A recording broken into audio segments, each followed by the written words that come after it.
Welcome back, everyone. We're getting closer to Valentine's Day, as we've mentioned, and many of us use that day to celebrate love. This morning, we're using the upcoming holiday to recognize what a safe and healthy relationship can look like. I'm joined this morning by Dr. Kia Ray Pruitt with the Cleveland Clinic. Good morning. Thank you so much for being on our show.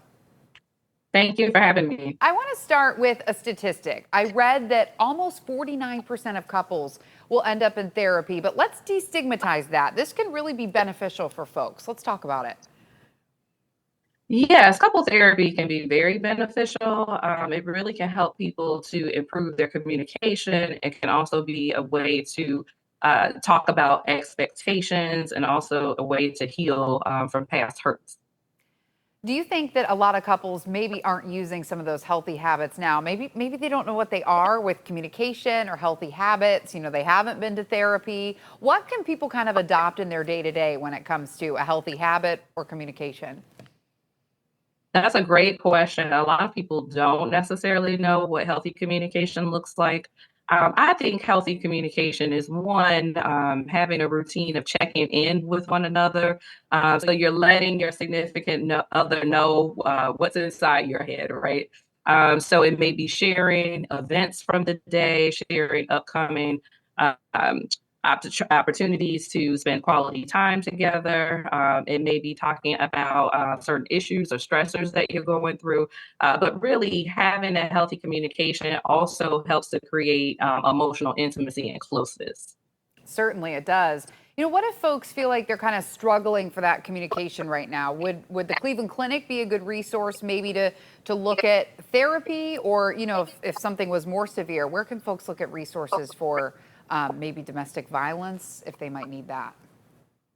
Yeah, so there's a lot of different ways that people can seek help. When it comes to therapy, we do offer couples therapy at Cleveland Clinic, so that is an option.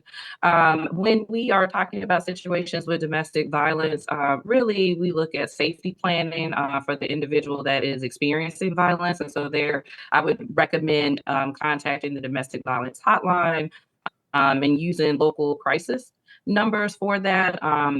We don't tend to engage in couple therapy with relationships where someone is using or experiencing violence just because of that physical and emotional safety might be lacking. Certainly, we'll put some of those hotlines up on our website. In closing, Valentine's Day, a great day to celebrate love. We want to celebrate healthy relationships.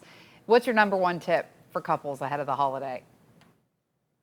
Of course. So romance is always something that we talk about as we look forward to Valentine's Day. Romance does not just have to be celebrated on Valentine's Day, although that is the designated holiday. And there is a wide range of things that may be considered romantic in a relationship. So, what may work in one person's relationship or may be considered romantic in one person's relationship may be totally different in someone else's. And so, I would say, really, at the heart of it, knowing your significant other, really trying to respect that person, showing affection, also doing acts of service. We call that part of the 5 love languages.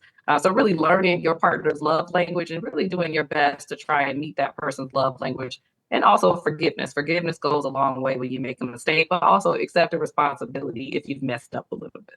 Dr. Kia Ray Pruitt, thank you so much for being on our show. Excellent tips ahead of Valentine's Day and really any time of the year. We appreciate it. Thank you. Thank you.